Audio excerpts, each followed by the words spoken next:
Hello everyone, this is Ajay Sharma और today we are going to talk about the network analysis। और ये आज पहली class है NA की और इसके साथ आपके साथ मैं सीक्वेंस में सारे टॉपिक्स कवर करता हुआ चलूंगा unit 1 to unit 5th। So get ready for the new things that we are going to learn. So सबसे पहले अगर मैं NA की बात करूं तो NA में नेटवर्क एनालिसिस में मुझे 3 चीज़ों के बारे में बहुत अच्छे से पता होना चाहिए। तो आइए अपन स्टार्ट करते हैं। Topic current division rule. ठीक है, ये बेसिक्स हैं जो आपको पता होने चाहिए before going to start the network analysis. What do you mean by a current division rule? So listen, सबसे पहले हम समझते हैं ये क्या है और हम इसको कब यूज करते हैं। तो देखिए यहाँ पे ध्यान से कि जब हमारे पास नेटवर्क पैरेलल में गिवन हो, इट मींस मैं यहाँ पे दो इंपेडेंस ले रहा हूं और जिसको मैं पैरेलली कनेक्ट कर रहा हूं। यहाँ पे ध्यान देना कि ये मेरे पास एक I करंट आ रहा है और यहाँ पर मेरे पास दो इंपेडेंसेस लगे हुए हैं, एक Z1 लगा हुआ है और एक इंपेडेंस मेरा Z2 लगा हुआ है। We all know that what is impedance in AC circuit. Impedance is basically known as resistance, that we all know. कि हम रेजिस्टेंस की बात करते हैं तो that is when we are talking about the DC circuit, we are talking about the resistance. When we are talking about the AC circuit, then impedance is the combination of RL and C। और RL और RC हमने निकाल के सीखा था। और impedance की unit ohms होती है और ये भी एक हमारा क्या काम करता है, oppose the flow of current, but in an AC circuit, याद रखना।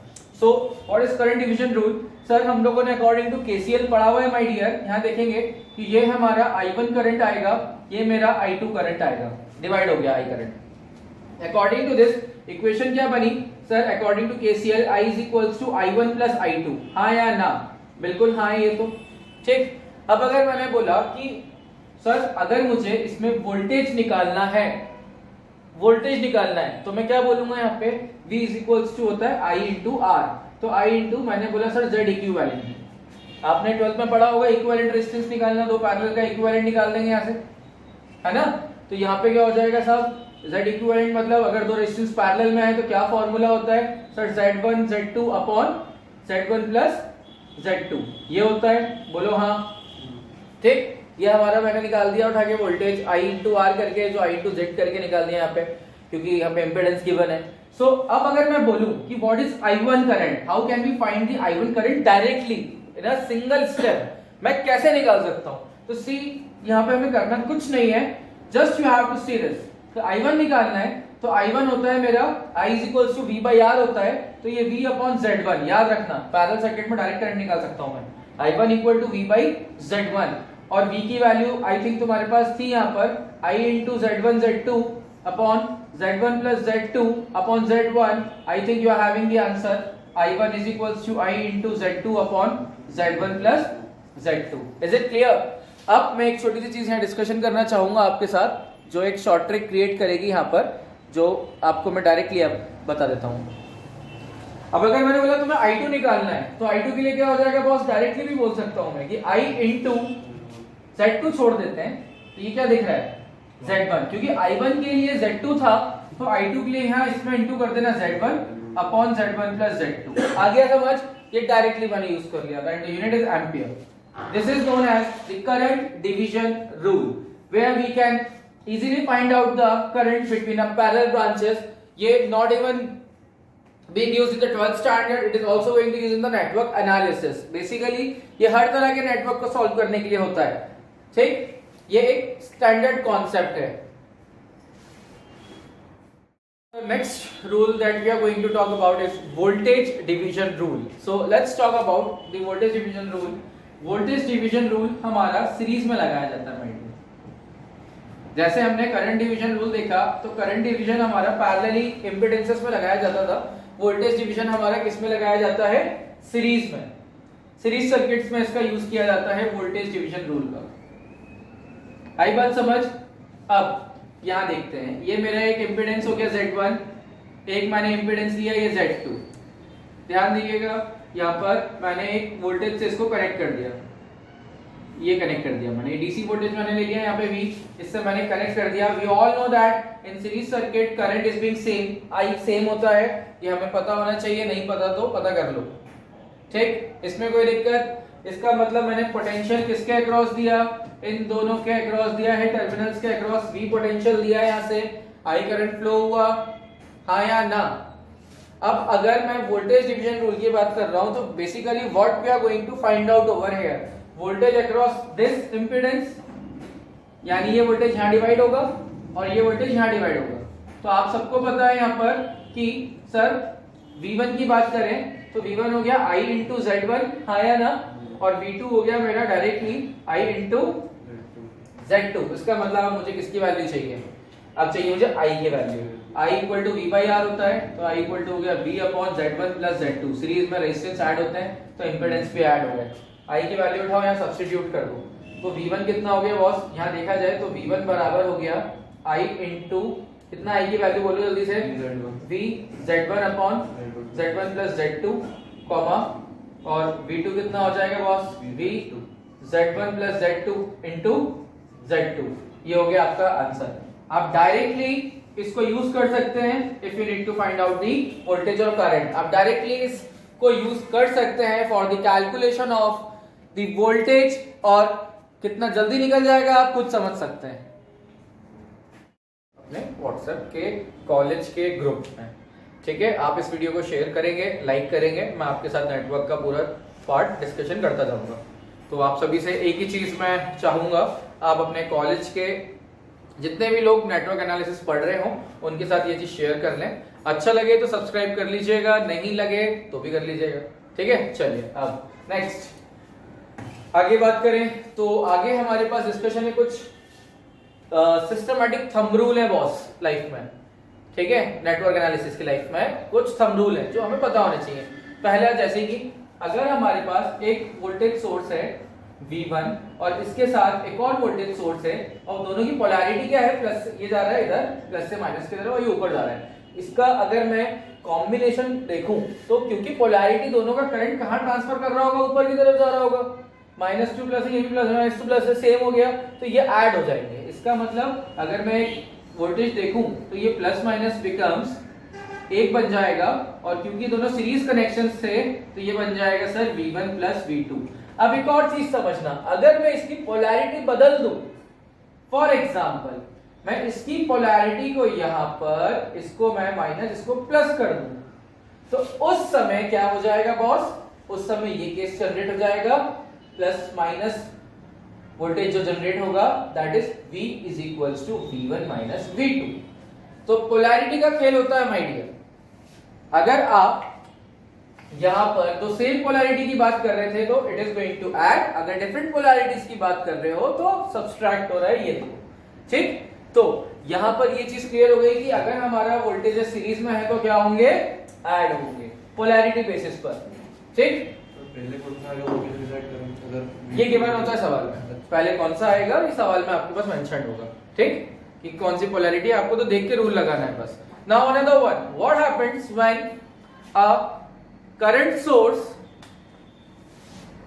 is connected parallelly I1, साथ में ये कनेक्टेड है इसके साथ एक और करंट सोर्स I2। तो भाई हमने देखा सीरीज में वोल्टेज ऐड होता है और पैरेलल में कौन ऐड हो जाएगा, करंट। इसका मतलब अगर मैं इसका इक्विवेलेंट निकालता हूं यहां पर, तो इसका इक्विवेलेंट क्या हो जाएगा यहां पर, अगर इसका इक्विवेलेंट में निकालता हूं इन दो टर्मिनल्स के अबाउट, तो इक्विवेलेंट निकल के जो आएगा वो ये आएगा बॉस, कि ये यहाँ पर एक सिंगल करंट बन जाएगा and that is I1 plus I2। अब इसका भी गेम यही होता है, अगर मैं इसके डायरेक्शंस बदल देता हूँ, इसको मैं ऐसा कर देता हूँ तो I1 माइनस I2 हो जाएगा। क्लियर है, चलो तो ये हमारे कुछ थंब रूल्स हैं जो पता होने चाहिए। अगला एक देखते हैं कि सर अब क्या हो जाएगा अगर मैंने बोला यहाँ पर कि मेरे पास वोल्टेज सोर्स पैरेलल में कनेक्ट है, तो वोल्टेज पैरेलल में सेम होता है माय डियर, याद रखना। यानी कि अगर मेरे पास ये V1 दिया है और साथ में ये V2 दिया हुआ है, तो इसका मतलब यहां पर जो इक्विवेलेंट वोल्टेज आएगा वो क्या हो जाएगा मेरा, V1 is equals to V2। ध्यान देना। ठीक, तो ये भी एक थंब रूल है जो पता होना चाहिए। चलो नेक्स्ट करते हैं अब। तो ये आप लोग सब पॉज करके करते जाइएगा, ये इंपॉर्टेंट है भाई, इसके बगैर नेटवर्क नहीं आ पाएगी। आता है सर करंट सोर्स की बात करें तो करंट अगर सीरीज में है तो क्या करेंगे, करंट अगर सीरीज में है तो जैसे वोल्टेज की कहानी होती थी कि I1 I2 दिया है यहाँ पर, जैसे वोल्टेज थे, वोल्टेज अगर हमारे पैरेलल में इक्वल होते हैं तो हमने पढ़ा है करंट हमारा सीरीज सर्किट में इक्वल होता है। इस केस में जो इसका इक्विवेलेंट ड्रॉ होगा वो कैसा होगा कि यहाँ पे ये करंट सोर्स हमारा I1 is equals to I2 बन जाएगा माय डियर। मैं फिर से रिपीट कर दूं, here we are just going to talk about the theoretical content of the network analysis, we are not going to talk about for the gate level। मैं यहाँ concept की बात करूंगा, आप वहां पे भी अप्लाई कर सकते हैं, मैं क्वेश्चंस नहीं लगाऊंगा, मैं यूनिवर्सिटी लेवल पे की बात करने वाला हूँ सब्जेक्ट की, ठीक है। हाँ, समय मिला तो I go for the GATE part also, ठीक है। सो ये लेकिन बेसिक रूल्स हैं, ये तो भैया आपको 12th से आने ही चाहिए ये वाले रूल्स, अगर ये आते हैं तो ही आपसे कुछ हो पाएगा, अदरवाइज तुमसे ना हो पाएगा, ठीक। Talk about the another topic, ठीक, और जिसको हम बोलेंगे डुअलिटी। यहां से मैं स्टार्ट करूंगा पढ़ाना। सोर्स ट्रांसफॉर्मेशन का भी मैं एक वीडियो बना के डाल दूंगा, छोटा सा ही पार्ट है वो भी क्योंकि यूज होता है, ठीक है, आगे थ्योरेटिकल कॉन्सेप्ट्स में, तो मैं उसके भी बात करूंगा थोड़ी देर में, या फिर उसका एक अगला वीडियो डाल दूंगा। तो पहले अगर हम बात करें डुअलिटी की, तो ये एक सवाल यूनिवर्सिटी लेवल पे आपको पूछा ही जाता है और सबको लगभग आना ही चाहिए। डुअलिटी मतलब डुअल नेचर की बात हो रही है, कैसा नेचर, मतलब डुअल, उसका क्या होगा, मतलब अगर कोई चीज रेजिस्टेंस की तरह बिहेव कर रही है तो उसका डुअल नेटवर्क होगा कंडक्टेंस, याद रखना। अगर इंडक्टर लगाया है तो उसका डुअल होगा कैपेसिटेंस। अगर केवीएल लग रही है तो उसकी जगह ट्रांसफॉर्म होकर सर्किट केसीएल लगाने लगेगा। कोई चीज सीरीज में लगी है तो वो पैरेलल में बनने लगेगी, कोई पैरेलल में लगी है तो वो सीरीज में बनने लगेगी, कोई चीज नोडल पे डिपेंड कर रही है तो वो मैश में कन्वर्जन हो जाएगी। So this is duality. जहां वोल्टेज ड्रॉप अक्रॉस इंडक्टेंस हो रहा है वहां करंट ड्रॉप अक्रॉस कैपेसिटेंस होने लगेगा, जहां वोल्टेज ड्रॉप अक्रॉस कैपेसिटेंस हो रहा है वहां करंट ड्रॉप अक्रॉस इंडक्टेंस होने लगेगा। यानी कि ये एक रूल है जो मैंने इतनी सारी चीजें आपके सामने बोल दी, ये ऐसे याद नहीं होगी, you have to go through the chart, ठीक है। मैं बुक बता देता हूं आपको जो रेफर करनी है, आपको आपकी कॉन्सेप्ट डेवलप करने के लिए, that is network analysis by Pankaj Swarnkar, आप उसको यूज कर सकते हैं फॉर एक जेन्युइन कॉन्सेप्ट मेकिंग, ठीक। अब यहां बात कर लेते हैं डुअलिटी के पेयर्स की। तो भाई डुअलिटी के पेयर्स की बात करें तो डुअल पेयर की बात करें तो जहां पर वोल्टेज सोर्स लिखा होता है, देखो यहां मैं डुअल पेयर की बात कर रहा हूं कि पेयर्स क्या क्या होते हैं। तो जो वोल्टेज होता है पहला, जहां जहां वोल्टेज सोर्स लगा होगा वहां पे क्या लगा दोगे आप, वहां आप उसका डुअल कर दोगे, दैट इज करंट सोर्स। ये लिखते जाइए आप लोग फटाफट, ठीक। जहां जहां आपका रेजिस्टेंस लगा होगा, रेजिस्टेंस होता है R, that is unit ohms, सबको पता ही है यूनिट ओम्स होती है, ये बन जाएगा आपका कंडक्टेंस, लिख लो इसे, और कंडक्टेंस आपका G से डिनोट किया जाता है और यूनिट होती है महो, पता होना चाहिए आपको, ठीक। रेजिस्टेंस के बाद अगर हम बात करें तो बात करेंगे हम लोग इसकी लूप की। तो बॉस लूप अगर लग रहा है कहीं तो इसको हम कन्वर्ट करके क्या बोल देंगे, नोडल एनालिसिस लगने लगेगी सर, या नोड होगा तो लूप लगने लगेगा।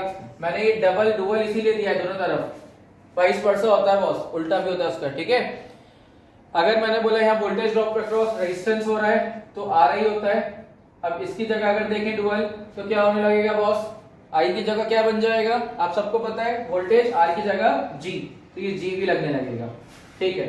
5वें नंबर पे बात करें वोल्टेज ड्रॉप अक्रॉस इंडक्टेंस, यानी VL is equals to LdI by dt, इसकी जगह अगर डुअल की बात करूं तो यहाँ क्या हो जाएगा, करंट ड्रॉप अक्रॉस इसका CdV by dt इंटीग्रेशन। तो अगर मैं आगे नेक्स्ट बात करूं तो यहाँ पे जैसे हमने वोल्टेज ड्रॉप अक्रॉस कैपेसिटेंस होता है 1/c integration of I dt, तो इसका डुअल बताऊं तो यहाँ क्या हो जाएगा, current drop across inductor, that is 1/L integration V dt। तो ये आपको डुअल इसके पता होने चाहिए, एक काफी बड़ा चार्ट है जो आपको पता होना चाहिए, बाकी आप बुक से रेफर कर सकते हैं, मैंने बेसिक चीज तो यहाँ पे डिस्कशन कर ही लिया आपके साथ में। ओरिजिनल फिगर फाइंड है, इसको मैं एक ओरिजिनल फिगर नाम दे रहा हूँ, ये अपने को क्वेश्चन दिया हुआ है, ठीक। ये ओरिजिनल फिगर हमें गिवन है नेटवर्क और बोला गया इसका डुअल निकालना है। सो प्रोसेस समझना, जितने लूप होते हैं उतने ही नोड चाहिए। तो मेक अ नोड, सी यहाँ देखो, मैंने ये फर्स्ट पॉइंट लिया, इसको मैंने 1 नाम दिया, इसको मैंने सेकंड पॉइंट दिया, 2 लूप थे 2 नोड हो गए, और मैंने एक तीसरा अपने मन से लिया, दैट इज ग्राउंड, इसको रेफरेंस ले रहे हैं, दैट इज ग्राउंड। ग्राउंड आपको पता ही होता है क्या होता है भाई, पोटेंशियल 0, ठीक। अब करना कुछ नहीं होता है, यहाँ पे थोड़ा सा हमें डॉटेड लाइन लेकर आनी है डायग्राम की, ग्राउंड से जोड़ना है। जिस एलिमेंट को मैं डुअल करना चाहता हूं उसको मैं उस नोड से कट करता हुआ लाऊंगा जो पहले लूप में होगा। अब आप देखना ध्यान से, यहाँ पे पहले पे ये था, मैं इसको ऐसे कट करता हुआ लाया यहां पर और मैंने इससे उठा के इसको जोड़ दिया। Is it clear? नाउ करना कुछ नहीं आपको, आपने ये रेजिस्टेंस को हटाया, पहले लूप में था, पहले वाले पॉइंट से ही मैंने इसको लिया और ये रेजिस्टेंस को यहाँ लिया, यहाँ देख के जाइएगा, ये नीचे लाया और लाके सीधे ग्राउंड पे जोड़ दिया। इसमें डाउट नहीं होना चाहिए माय डियर किसी को भी, ठीक। नाउ 1 से लेके 2 में यहाँ पे मैंने देखा कि कैपेसिटर था तो इंडक्टर बना दिया मैंने, और ये जो रेजिस्टेंस आया इसका डुअल होता है भाई कंडक्टेंस, तो ये G बना दिया मैंने। कोई डाउट किसी को? वोल्टेज को जब मैं लाके जोड़ा तो वोल्टेज का डुअल कौन होता है माय डियर? करंट होता है, तो ये IT हो गया क्योंकि ये VT था टाइम के रिस्पेक्ट में, तो ये भी टाइम के रिस्पेक्ट में हो गया। अब आगे देखते हैं, अब 2 से देखेंगे, 2 से 1 की कहानी तो खत्म हो गई है, हो गया। अब 2 से मैंने इंडक्टर की तरफ देखा तो मैंने देखा कि इसको कैपेसिटेंस में कन्वर्ट करेंगे और ये ग्राउंड से जोड़ दिया तो ये मेरा C बन गया। इसको मैं C1 बोलूंगा, ठीक, और इसको मैं L1 बोलूंगा क्योंकि ये मैंने ट्रांसफॉर्म करे। अब इसको मैं कैसे बनाऊंगा उसकी बात करते हैं, ध्यान से देखिएगा सभी लोग। इसको ड्रॉ करके दिखाता हूं आपको। यहाँ पे नीचे मैंने ये फर्स्ट पॉइंट लिया, फर्स्ट नोड, ये सेकंड पॉइंट लिया जो आपके सामने है सेकंड नोड, और ये मैंने थर्ड लिया जिसको मैंने ग्राउंड माना था, फिर वही करा। अब देखो 1 से 2 में कौन है? ये हो गया, हो गया। अब 2 से ये ग्राउंड पे जा रहा है तो मैं डायरेक्टली ले गया ग्राउंड तक 2 से 3 को, और यहाँ पे क्या लगा दिया मैंने? कैपेसिटेंस C1 जो ट्रांसफॉर्म्ड हुआ है। अब मैंने देखा 1 से सर एक R आ रहा था और एक I आ रहा था, तो मैंने 1 से लेके ग्राउंड तक 3 तक यहाँ पे क्या लगा दिया साहब? G लगा दिया, और यहाँ पे मैंने देखा उसके पैरेलल ही आ रहा है, दोनों ये पैरेलल नजर आ रहे हैं, तो ये देखा मैंने IT ये आ रहा था, और ये IT को ले जाके मैंने इससे जोड़ दिया, और this is the equation that we want, we require. यहाँ पे पूरा ट्रांसफॉर्मेशन हो गया है और हमारा डुअल नेटवर्क जनरेट हो गया है। देखा आपने कितना आसान होता है, कुछ नहीं करना होता भाई, सिर्फ डॉटेड लाइन लेकर आओ और सीधे जाके ग्राउंड से जोड़ दो, डायरेक्टली डुअल हो गया हमारा, डायरेक्टली, कुछ हमें अलग से दिमाग नहीं लगाना पड़ा, बस कट करते जाओ चीजों को, सेपरेट करते जाओ, अपने आप आंसर आता है। Again I repeat the process. पहले मैंने 2 लूप थे, 2 नोड माने, एक रेफरेंस नोड माना हमारा ग्राउंड, 1 से कट करते हुए V को I जोड़ दिया, इससे R की जगह G ले लिया, इसका ट्रांसफॉर्म्ड हो गया, ये हमारा कंडक्टेंस हो गया डुअल। यहां से देखो कैप इसको जोड़ दिया था, 2 से मैंने इंडक्टर की जगह कैपेसिटेंस ले लिया, ठीक। थैंक यू, आप इसको बना लीजिए और सब्सक्राइब तो करना ही है भाई, बगैर सब्सक्राइब के तो मजा ही नहीं आएगा अपने को, ठीक है।